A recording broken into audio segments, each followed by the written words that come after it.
Hello friends, welcome to the political philosopher.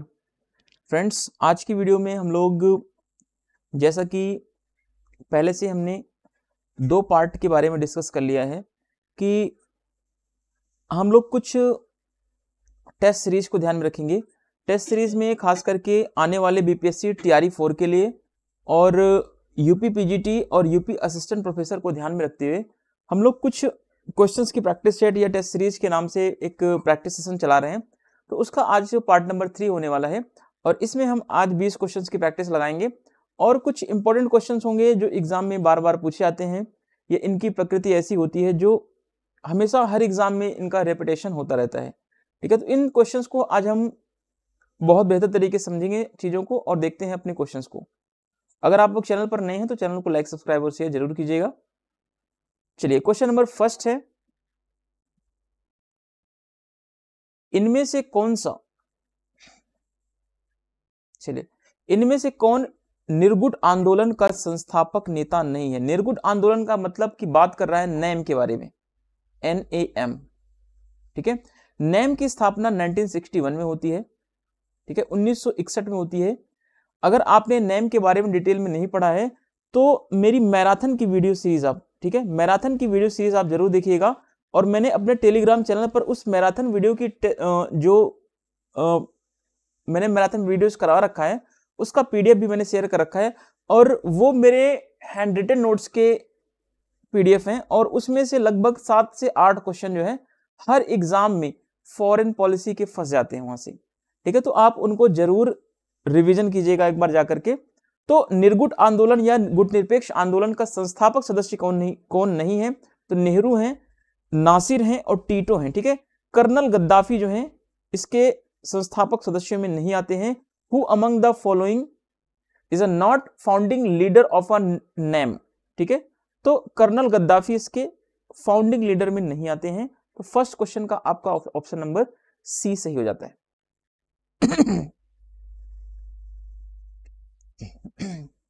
चलिए, अब देखते हैं क्वेश्चन नंबर 2, सुरक्षा की अपारंपरिक धारणा को क्या बोला जाता है। देखिए, सुरक्षा जब आप पढ़ेंगे इंटरनेशनल रिलेशन में तो वहां पर सुरक्षा की पारंपरिक धारा क्या होती है, ट्रेडिशनल अप्रोच क्या होता है और नॉन ट्रेडिशनल अप्रोच क्या होता है। ठीक है, तो ट्रेडिशनल अप्रोच में आप देखते हैं कि सरकार की रक्षा, ठीक है, संस्थाओं की रक्षा, देश की रक्षा, भूभाग की रक्षा, ये सारी रक्षाएं सुरक्षा जो है ये ट्रेडिशनल में आ जाती हैं। और नॉन ट्रेडिशनल में आपकी आती है मानवता की सुरक्षा, ठीक है, पर्यावरणीय मूल्य, ये सारी चीजें जो है आपके नॉन ट्रेडिशनल में आती हैं।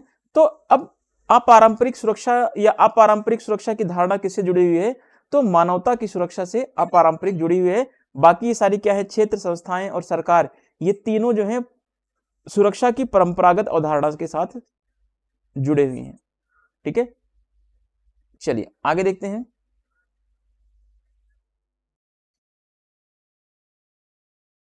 The non traditional concept of A security is a called, तो सिक्योरिटी ऑफ ह्यूमैनिटी जो है ये नॉन ट्रेडिशनल है, बाकी सारे तीनों क्या हैं, ये ट्रेडिशनल सिक्योरिटी के तहत आते हैं। ठीक है, चलिए आगे देखते हैं क्वेश्चन नंबर 3, किस वर्ष में नेपाल राजतंत्र को खत्म करने के बाद लोकतांत्रिक गणराज्य बन गया।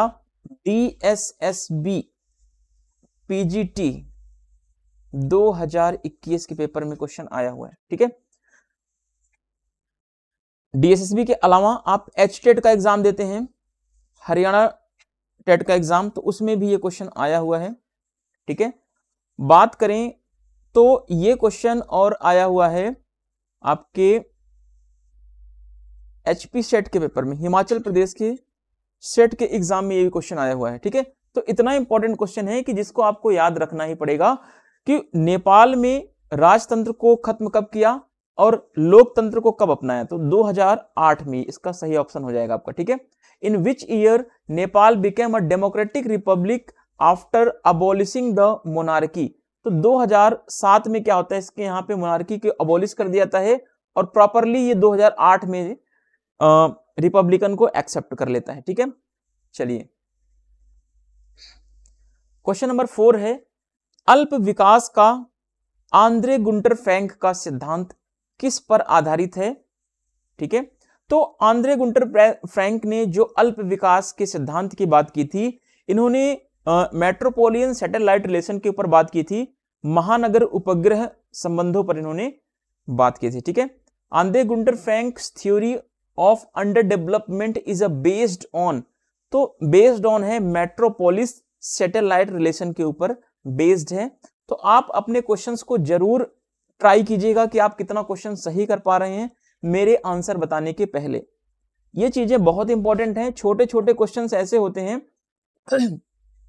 आप अगर पीजीटी के एग्जाम में अपीयर हो रहे हैं खास तरीके से, तो आपको ऐसे क्वेश्चन दिखाई पड़ेंगे जो आपको छोटे तो लगेंगे, पर आपकी गलती करने के चांसेस यहां पर 99% बढ़ जाते हैं।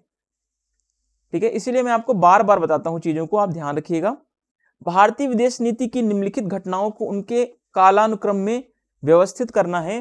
तो लाहौर बस कूटनीति जो हुई थी ये 1999 में हुई थी, लुक ईस्ट पॉलिसी 1992, गुजराल सिद्धांत 1997, सेकेंड परमाणु पोखरण विस्फोट आपका 1998 में हुआ था। अब इस हिसाब से आप अपना मैचिंग करा लीजिएगा, जो भी मैचिंग में एग्जैक्ट बैठता हो। और जो भी गलती हुई तो प्लीज कमेंट में जरूर बताइएगा कि मैंने किस ईयर का कौन सा मैचिंग का गलत मैंने लिखा हुआ है। ठीक है, चलिए अगला है क्वेश्चन नंबर 6 है, 1965 में भारत और पाकिस्तान के बीच कच्छ के रण विवाद किस ब्रिटिश पीएम के हस्तक्षेप से सुलझाया गया था? ठीक है, तो कौन से ऐसे प्रधानमंत्री थे ब्रिटेन के जिन्होंने भारत और पाकिस्तान के बीच जो 1965 का वॉर हुआ था उसके बीच मध्यस्थता की थी? तो किया था भैया हेरोल्ड विल्सन ने। ठीक है, करेक्ट ऑप्शन हो जाएगा Harold Wilson. The dispute over the run of Kutch between India and Pakistan 1965 was resolved with the intervention of which British PM? तो हेरोल्ड विल्सन आपका करेक्ट ऑप्शन हो जाएगा 6 का। क्वेश्चन नंबर 7 देखते हैं, मैक मोहन रेखा किसके किसके बीच में है? तो बहुत ही इजी क्वेश्चन है, भारत और चीन के बीच ये मैक मोहन रेखा स्थित है। McMahon line is located between the India and China. Question number 8 देखते हैं, भारतीय विदेश नीति का कौन सा निर्धारक भारत द्वारा 1980 के पहले इजराइल को वास्तविक मान्यता दिए जाने का कारण नहीं था? ठीक है, तो इसमें आपका सही हो जाएगा भारत का इतिहास और भारतीय परंपरा जो है ये वास्तविकता या वास्तविक मान्यता दिए जाने का कारण नहीं था। Which determined of the Indian foreign policy was not a reason for the India's de facto recognition of Israel before 1980, history and tradition of India is the correct option.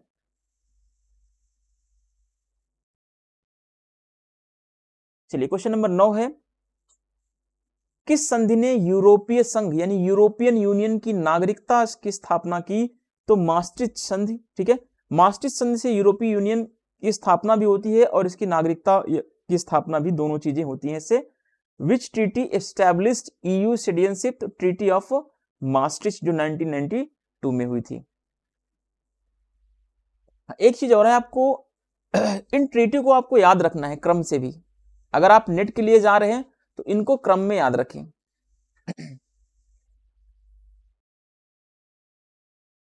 ठीक है, अब अगला क्वेश्चन है 10वां नंबर क्वेश्चन, निम्न में से कौन सा देश बिमस्टेक? ठीक है, बिमस्टेक आपका 1997 में बना था। बिमस्टेक के बारे में हमने पढ़ा हुआ है, जब हम मैराथन क्लास पढ़ रहे थे तो बिमस्टेक के बारे में हमने वहां पर चर्चा की थी। तो हम सारी चीजों को यहाँ पर डिटेल में कुछ चर्चा नहीं करेंगे क्योंकि हम यहाँ पर प्रैक्टिस सेशन लगा रहे हैं। ठीक है, बाकी आपको डिटेल में चीजों को सीखना है तो आप फॉरेन पॉलिसी की जो मैराथन क्लास है उसको आप देखिएगा, वहां से आपके सारे डाउट्स जितने भी क्वेश्चन है फॉरेन पॉलिसी के सारे क्वेश्चन क्लियर हो जाएंगे वहां से। ठीक है, निम्न में से कौन सा देश बिमस्टेक का सदस्य नहीं है? ठीक है, नेपाल है, भूटान है, थाईलैंड है, सिंगापुर बिमस्टेक का सदस्य नहीं है। Which of the following countries is not member of a BIMSTEC? तो नेपाल, भूटान एंड थाईलैंड है, सिंगापुर आपका नहीं है। चलिए क्वेश्चन नंबर 11 देखते हैं। सॉरी, यहाँ पर थोड़ा सा एक्सप्लेनेशन देने की बात की गई है। बिमस्टेक जो है बंगाल की खाड़ी की एक बहुक्षेत्रीय तकनीकी और आर्थिक सहयोग की पहल है। यह एक अंतरराष्ट्रीय संगठन है। इसकी स्थापना 6 जून 1997 को बैंकॉक डिक्लेरेशन के जरिए हुई थी, बैंकॉक घोषणा पत्र के जरिए हुई थी। और इसका मुख्यालय कहां पर, हेडक्वार्टर, तो हेडक्वार्टर आपका काठमांडू नेपाल में है। ठीक है, स्टैब्लिश इसका 1997 बैंकॉक डिक्लेरेशन के थ्रू हुआ था। कभी कभी ऐसा क्वेश्चन पूछ देता है कि निम्नलिखित में से किस संस्था का या किस संस्था की स्थापना या किस इंस्टीट्यूशन की स्टैब्लिशमेंट जो है बैंकॉक डिक्लेरेशन के तहत हुई। तो बैंकॉक डिक्लेरेशन के तहत जो है आपकी बिमस्टेक की स्थापना होती है। ठीक है, ये चीज आपको ध्यान रखना है।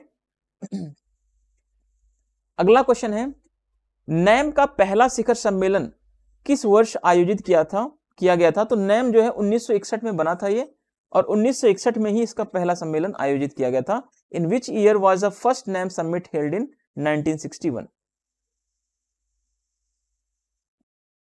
चलिए, क्षेत्रीय सदस्यता और सामान्य उद्देश्य के साथ अंतः शासकीय संगठन का उदाहरण निम्नलिखित में से कौन सा है। क्या यूएनओ है, या डब्ल्यूएचओ है, या नाटो है, या फिर सार्क है। तो सार्क आपका करेक्ट ऑप्शन हो जाएगा। सार्क जो है क्षेत्रीय सदस्यता है, इसके सामान्य उद्देश्य भी है। ठीक है, और बाकी क्या है, इसकी क्षेत्रीय सदस्यता नहीं है नाटो की, वैश्विक सदस्यता है इसकी। विश्व के अलग अलग देशों से इसके सदस्य बने हुए हैं। क्षेत्रीय सदस्यता का मतलब किसी क्षेत्र विशेष से सदस्य जुड़े हुए हों तो उसको क्षेत्रीय सदस्यता कहते हैं। जैसे कि अब आप सार्क में देखेंगे तो सार्क में दक्षिण एशिया के देश ही आपके जुड़े हुए हैं, तो दक्षिण एशिया के देश जुड़े हुए हैं, तो ये एक क्षेत्र विशेष से जुड़ा हुआ है। लेकिन डब्ल्यूएचओ देखोगे आप तो पूरी दुनिया भर के जुड़े हुए हैं। ठीक है, विश्व के देश जुड़े हुए हैं, तो ये वैश्विक है। यूएनओ में भी विश्व के देश जुड़े हुए हैं, तो ये भी क्या है, एक वैश्विक है। लेकिन सार्क में क्या है, सार्क में क्षेत्रीय सदस्यता यानी क्षेत्रीय विशेष के देश ही जुड़े हुए हैं, तो इसलिए इसको क्षेत्रीय सदस्यता इसका संबंध है। ठीक है, which one of the following is example of an intergovernmental organisation with the regional membership and common purpose. तो सार्क आपका करेक्ट ऑप्शन हो जाएगा। चलिए क्वेश्चन नंबर 13 देखते हैं। भारत में ब्रिटिश नौकरशाही के कानों में अपील करने से या गला फाड़ने से हमें कुछ नहीं मिलेगा, यह किसने बोला था। ठीक है, क्वेश्चन नंबर 13 का सही ऑप्शन क्या हो जाएगा। क्या अंबेडकर सही है, या तिलक सही है, या लाला लाजपत राय, या सुभाष चंद्र बोस। ठीक है, तो इसका जो सही आंसर होगा वो होगा बाल गंगाधर तिलक कहते हैं। ठीक है, बाल गंगाधर तिलक कहते हैं कि ब्रिटिश नौकरशाही से हमें अपील करने से या उनसे गला फाड़कर हमदर्दी दिखाने से हमें कुछ नहीं मिलेगा। ठीक है, तो बाल गंगाधर तिलक का स्टेटमेंट है। तिलक बहुत ही इंपॉर्टेंट है, तिलक का हर एग्जाम में क्वेश्चन पूछाता है। We will not get anything by appealing or screaming in the ears of the British bureaucracy in India who said this। तो बाल गंगाधर तिलक ने ये बोला था। Question number 13 thoughts on Pakistan पुस्तक किसने लिखी। बहुत इजी क्वेश्चन है। B.R. अंबेडकर साहब ने बुक लिखी है। Who wrote the book thoughts on Pakistan. इनकी एक बुक और है लिंग्विस्टिक स्टेट्स।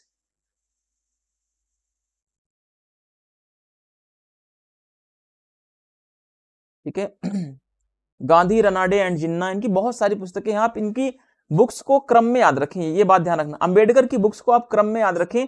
अगर आप नेट की तैयारी कर रहे हैं है ना, तो आप इनकी बुक्स को क्रम में जरूर याद रखें, क्योंकि इनकी बुक्स को क्रम में ही ज्यादातर पूछा जाता है। निम्न में से किसे आधुनिक मनु कहा जाता है। आधुनिक मनु जो है B.R. अंबेडकर साहब को बोला जाता है आधुनिक मनु। ठीक है, जैसे मनु ने इस धरती पर विश्व की रचना की या मानव जाति की रचना की, वैसे ही संविधान निर्माता डॉक्टर भीमराव अंबेडकर साहब जी को भी आधुनिक मनु के रूप में हम जानते हैं। Who among the following is called modern Manu. तो भीमराव अंबेडकर करेक्ट ऑप्शन आपका हो जाएगा। कांग्रेस ने अपने पूर्ण स्वराज्य के उद्देश्य को किस वर्ष में निर्धारित किया था। ठीक है, इसका करेक्ट ऑप्शन बताइएगा आप लोग। कांग्रेस ने अपने पूर्ण स्वराज्य के उद्देश्य को किस वर्ष में निर्धारित किया था। तो 1929 के लाहौर अधिवेशन में।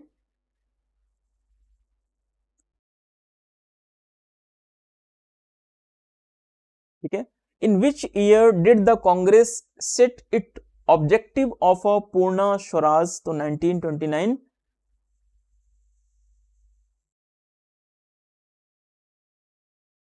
लाहौर समिट।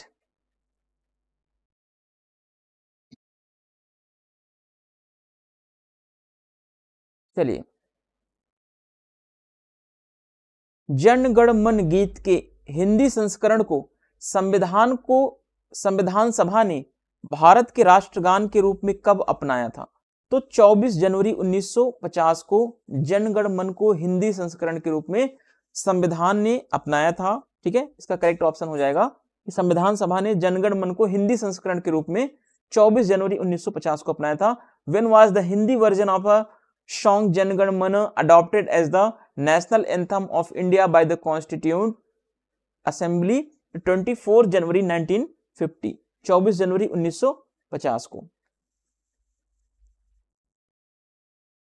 भारतीय संविधान की प्रारूप समिति में कितने सदस्य थे? तो प्रारूप समिति के 7 सदस्य थे। प्रारूप समिति के अध्यक्ष जो थे वो डॉक्टर B.R. अम्बेडकर थे, भीमराव अम्बेडकर। ठीक है, डॉक्टर भीमराव अम्बेडकर साहब थे जो है संविधान सभा की प्रारूप समिति के अध्यक्ष थे, और इसमें 7 सदस्य थे। How many members were in the drafting committee of Indian constitution? तो 7 मेंबर्स थे। ठीक है, इसके प्रेसिडेंट कौन थे? तो डॉक्टर B.R. अम्बेडकर। भारतीय संविधान का आर्टिकल 17 किसको समाप्त करने की बात करता है? ठीक है, तो ये अस्पृश्यता को समाप्त करने की बात करता है, अनटचेबिलिटी को समाप्त करने की बात करता है आर्टिकल 17। ठीक है, article 17 of the Indian constitution अबॉलिशेस the untouchability. ये बहुत इजी क्वेश्चन है। और सरकारिया आयोग किससे संबंधित है? ठीक है, सरकारिया आयोग का संबंध जो है केंद्र राज्य से नहीं जुड़ा हुआ है, संघवाद से, केंद्र राज्य संबंधों से जुड़ा हुआ है, यानी कि संघवाद से ही जुड़ा हुआ है। ठीक है, ये 1983 में एक सरकारिया आयोग बनाया गया था और इसके अध्यक्ष थे R.S. सरकारिया, रणजीत सिंह सरकारिया।